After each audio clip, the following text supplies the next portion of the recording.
नमस्कार, मैं आज 24 लाख स्टूडेंट से बात करना चाहता हूं जिनको नीट पेपर लीक से नुकसान हुआ। सड़क से संसद तक हम आपके साथ खड़े हैं। 24 लाख स्टूडेंट से मैं कहना चाहता हूं।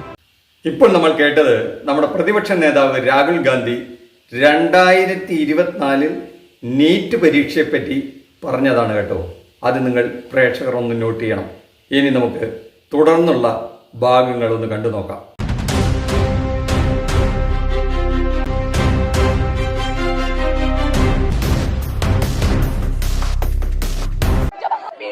कुछ नहीं कह रहे हैं, आप हमें मार रहे हो, बैरिकेड से धक्का दे रहे हो। क्या नाम है बच्चे आपका? कनिका। कितनी उम्र है? 16 इयर्स। ये बताओ कि आप यहाँ आए थे, क्या हुआ?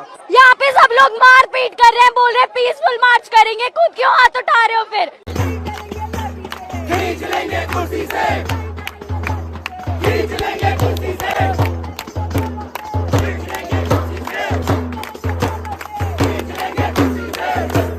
നമസ്കാരമുണ്ട്.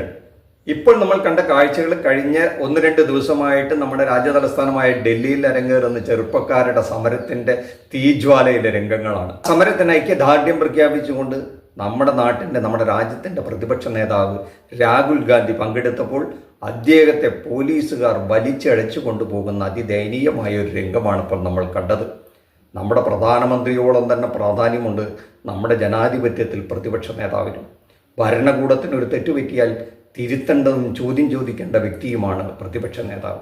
ആ പ്രതിപക്ഷ നേതാവിനെയാണ് പോലീസുകാർ പൊക്കിയെടുത്ത് വലിച്ചഴച്ച് കൊണ്ട് അറസ്റ്റ് ചെയ്ത് കൊണ്ടുപോകുന്നത്. പ്രതിപക്ഷ നേതാവിനെ മാത്രമല്ല കേട്ടോ, അദ്ദേഹത്തിൻ്റെ പാർട്ടിയിൽപ്പെട്ട നിരവധി എംപിമാരെ, നേതാക്കളെ, പ്രിയങ്ക ഗാന്ധിയെ, അങ്ങനെ എല്ലാവരെയും വലിച്ചഴച്ച് കൊണ്ടുപോകുന്നുണ്ട്. തലേ ദിവസം നടന്ന പോലീസ് നരനായാട്ട് ഡൽഹിയിൽ എല്ലാ മീഡിയകളും കാണിച്ചു. അത് കണ്ടു നിന്നവർക്കും കണ്ണീരടക്കാൻ പറ്റിയിട്ടില്ല എന്നുള്ള കാര്യവും വളരെ സത്യമായിട്ടുള്ളൊരു കാര്യമാണ്. എന്തിനാണ് ഈ കുഞ്ഞുങ്ങൾ സമരം ചെയ്യുന്നത് എന്നുള്ളൊരു ചോദ്യം ആരെങ്കിലും ചോദിക്കണ്ടേ? അവർ കുറച്ച് വർഷങ്ങളായി ഇന്ത്യയിൽ നടക്കുന്ന, ദേശീയ തലത്തിൽ നടക്കുന്ന അതിപ്രധാനപ്പെട്ട, നമ്മുടെ നാട്ടിലെ ഇന്ത്യയെ വാർത്തെടുക്കേണ്ട, ചെറുപ്പക്കാരുടെ ഭാവി നിശ്ചയിക്കേണ്ട അനേകം പരീക്ഷകൾ ക്രമക്കേടുകളുടെ ഒരു കൂത്തരങ്ങായി മാറിയിരിക്കുന്നു എന്നുള്ളതാണ് സത്യം. അത് കഴിഞ്ഞ 2024 നീറ്റ് പരീക്ഷയുമായി ബന്ധപ്പെട്ട് വലിയ തോതിലുള്ള ക്വസ്റ്റ്യൻ പേപ്പർ ലീക്കേജ് നടന്നു. അന്ന് 700 മേലെ മാർക്ക് കിട്ടിയ ഒരുപാട് പേരുണ്ടായിരുന്നു ചരിത്രത്തിലാദ്യമായി. അതെല്ലാം ചോദ്യം ചെയ്യപ്പെട്ടു. സുപ്രീം കോടതി വരെ കേസ് പോയി. ചീഫ് ജസ്റ്റിസ് തന്നെ നേരിട്ട് കേസ് വിട്ടു. പക്ഷേ അവസാനം അതിൻ്റെ വിധി വന്നപ്പോൾ നിരാശപ്പെട്ടു ആ പരീക്ഷ എഴുതിയ എല്ലാവരും തന്നെ. വളരെ ചെറിയ തോതിലുള്ള ഒരു ലീക്കേജാണ്, അത് കാര്യമാക്കണ്ട എന്ന് പറഞ്ഞ് അന്ന് ആ വിധി അങ്ങനെ വന്നത് ഈ പിന്നീടുള്ള വർഷങ്ങളിൽ ഈ കൊള്ളക്കാർക്കും കള്ളന്മാർക്കും ഇതൊരു തരമായി. അങ്ങനെ അവർ എല്ലാ വർഷവും ഈ കള്ളത്തരം തുടർന്നു. ഈ വർഷവും നീറ്റ് വലിയ തോതിൽ ക്വസ്റ്റ്യൻ പേപ്പർ ലീക്കായി. ആ പരീക്ഷ തന്നെ റദ്ദ് ചെയ്ത് റീനീറ്റ് ചെയ്യേണ്ടി വന്നു. കുറേ കുഞ്ഞുങ്ങളാണ്, 10-15 പേരാണ് ഈ രണ്ടാമത്തെ ഈ പരീക്ഷയുടെ സമ്മർദ്ദം താങ്ങുവയ്യാതെ ആത്മഹത്യ ചെയ്തത്. വലിയ ഭാവി സ്വപ്നം കണ്ടിരുന്ന എത്ര കുടുംബങ്ങളാണ് അനാഥമായി പോയത്. ആ കുഞ്ഞുങ്ങൾ പാതി വഴി പോലും എത്താതെ അവരുടെ ജീവിതം അവസാനിപ്പിച്ചു മടങ്ങി. നോക്കൂ, ഇപ്പോൾ നമ്മൾ രാജ്യത്ത് നടക്കുന്ന ഇത്തരം മത്സര പരീക്ഷകളെല്ലാം തന്നെ ഇത്തരത്തിൽ വലിയ തോതിലുള്ള അഴിമതി നടക്കുന്നുവെന്നും പരീക്ഷയ്ക്ക് മുമ്പ് തന്നെ ആ ക്വസ്റ്റ്യൻ പേപ്പറെല്ലാം ഒരു സംഘടിത വിഭാഗം ലീക്ക് ചെയ്ത് വേണ്ടപ്പെട്ടവരുടെ കൈകളിൽ എത്തിക്കുന്നുവെന്നും അതിൻ്റെ പുറകിൽ കോടിക്കണക്കിന് രൂപയുടെ അഴിമതി നടക്കുന്നുണ്ടെന്നുമുള്ളത് എല്ലായിടത്തും അങ്ങാടിപ്പാട്ടാണെന്നാണ് പറയുന്നത്.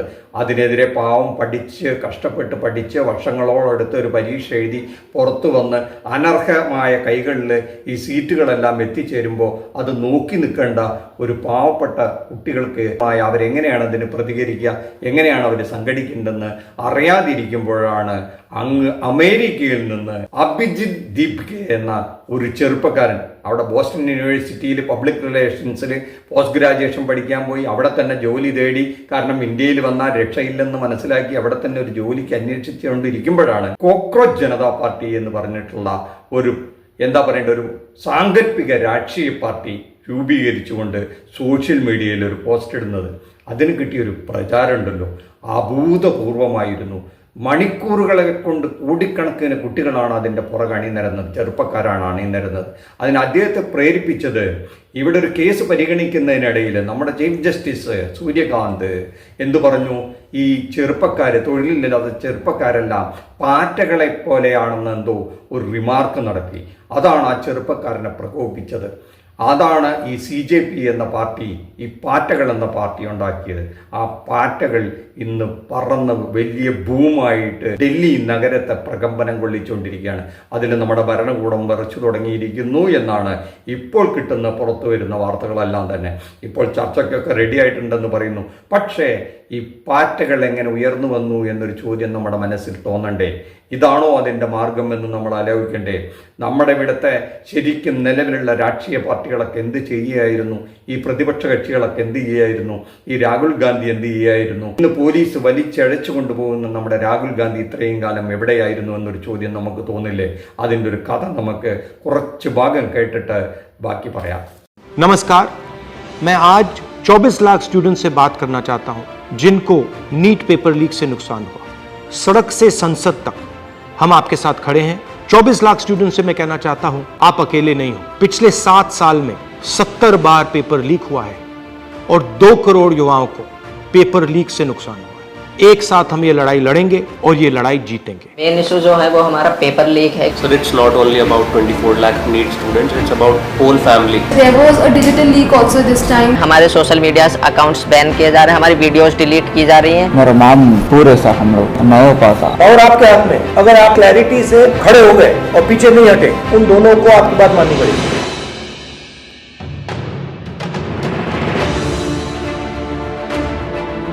So we all have come here to talk about NEET exam. We all gave NEET 2024 exam.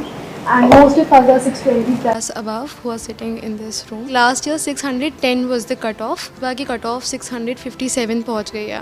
630 जो बेंचमार्क होता है एक रिस्पेक्टेबल स्कोर का, उसमें देखो कंपटीशन तो बढ़ता है, तो जो इन्फ्लेशन रेट है वो 40% से सीधा 400%। सर सिर्फ ये बोलना कि कंपटीशन बढ़ गया और पॉपुलेशन बढ़ गई, I don't think this justifies the statement. तो जितने भी सो कॉल्ड टॉपर्स थे 720, 715 एंड 718, 709, उनके जो एक्चुअल मार्क्स थे probably they are below even 640. How does that happen? So maybe I feel that there are major 4 reasons. The first one is ഇപ്പോൾ നമ്മൾ കണ്ടത് 2024 ഈ വർഷത്തെ പോലെ തന്നെ അന്ന് വലിയ തോതിൽ നീറ്റ് പരീക്ഷയ്ക്ക് ക്രമക്കേട് നടക്കുകയും ചോദ്യപേപ്പർ ചോർച്ച നടക്കുകയും റാങ്ക് അട്ടിമറി നടക്കുകയും ചെയ്തു കഴിഞ്ഞപ്പോൾ അന്ന് കുഞ്ഞുങ്ങൾ നമ്മുടെ പ്രതിപക്ഷ നേതാവായിരുന്ന രാഹുൽ ഗാന്ധിയെ കണ്ട് സംസാരിക്കുന്ന ഭാഗങ്ങളാണ്. അപ്പം നമ്മുടെ പ്രതിപക്ഷ നേതാവിന് ഈ വിഷയം അന്ന് തന്നെ അറിയാം. വലിയ തോതിലുള്ള ക്രമക്കേട് നടക്കുന്നുണ്ട് ഈ പരീക്ഷകളിലെന്ന് അറിയാത്തൊരു വ്യക്തിയല്ല നമ്മുടെ രാഹുൽ ഗാന്ധി. അത് നടന്നത് 2024 ഓർക്കണം കേട്ടോ. ഇപ്പോൾ വർഷം 2026. അന്നും നടന്നു, ഇന്നും നടന്നു, കഴിഞ്ഞ വർഷവും നടന്നു കാണണം, പുറത്തറിഞ്ഞില്ല എന്ന് മാത്രം. ഇതിൻ്റെ പുറകിൽ വലിയ ശക്തിയുണ്ട്. 2024 ഈ പരീക്ഷ നടന്നു കഴിഞ്ഞപ്പോൾ അന്ന് സുപ്രീം കോടതി തന്നെ നിർദ്ദേശിച്ചതനുസരിച്ച് ഒരു കമ്മിറ്റിയെ രൂപീകരിച്ചു. ഇനി ഒരിക്കലും ഇത്തരം സംഭവം ആവർത്തിച്ചുകൂടാ എന്ന് സുപ്രീം കോടതി വാണിംഗ് കൊടുത്തു. എന്നിട്ട് എന്താണ്ടായത്? വലിയ തോതിൽ, അതിലും വലിയ തോതിൽ അഴിമതി നടക്കുകയും ആ പരീക്ഷ തന്നെ, ഈ വർഷത്തെ പരീക്ഷ തന്നെ ക്യാൻസൽ ചെയ്ത് വീണ്ടും പരീക്ഷ നടത്തേണ്ട ഒരവസ്ഥ വന്നു. ആ പരീക്ഷയുടെ ഭാരം താങ്ങവയ്യാതെ, പ്രഷർ താങ്ങവയ്യാതെ എത്ര കുഞ്ഞുങ്ങളാണ്, 15ഓളം കുഞ്ഞുങ്ങൾ ആത്മഹത്യ ചെയ്തു എന്നാണെന്ന് പുറത്തു വന്ന വാർത്ത. അറിയാത്ത വാർത്തകൾ എത്രത്തോളം ഉണ്ടെന്ന് അറിയില്ല. ഒരു പരീക്ഷ വീണ്ടും എഴുതുന്നതിൻ്റെ ഒരു പ്രഷറൊക്കെ എങ്ങനെയാണ് പറഞ്ഞറിയിക്കുക? നീറ്റ് പോലുള്ള ഒരു പരീക്ഷയുടെയൊക്കെ കാര്യം അതുമായി ബന്ധപ്പെട്ട് പഠിച്ച കുഞ്ഞുങ്ങൾക്ക് അറിയാൻ പറ്റും. വർഷങ്ങളായി ഈ ദേശീയ പരീക്ഷകളുമായി ബന്ധപ്പെട്ട് നടക്കുന്ന ഈ ക്രമക്കേടുകളെ പറ്റി പുറത്തു പറയാൻ ഈ കുഞ്ഞുങ്ങൾക്ക് ഒരു വഴിയില്ലായിരുന്നു എന്ന അവർ അന്നത്തെ പ്രതിപക്ഷ നേതാവിനെ കണ്ടിട്ടും ഒരു പ്രയോജനവും ഉണ്ടായില്ല എന്ന കുഞ്ഞുങ്ങൾക്ക് തോന്നിക്കാണണം.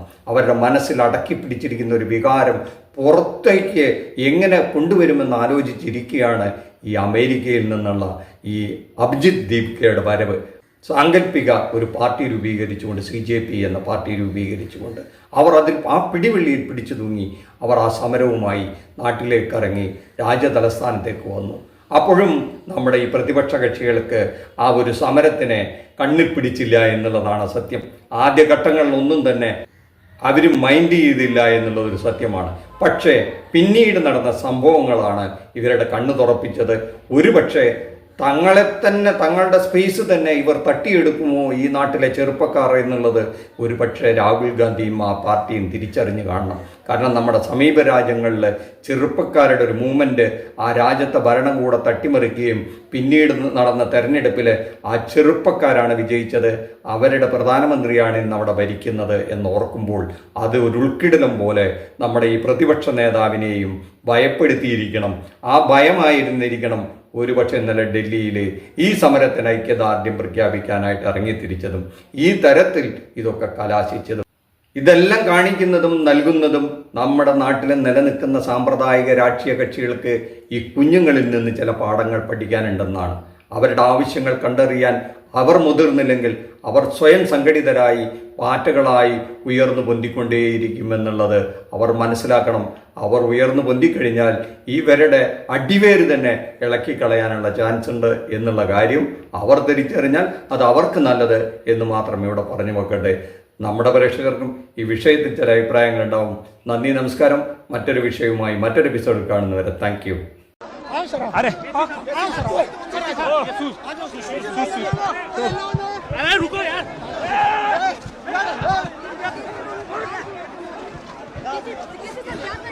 क्या कर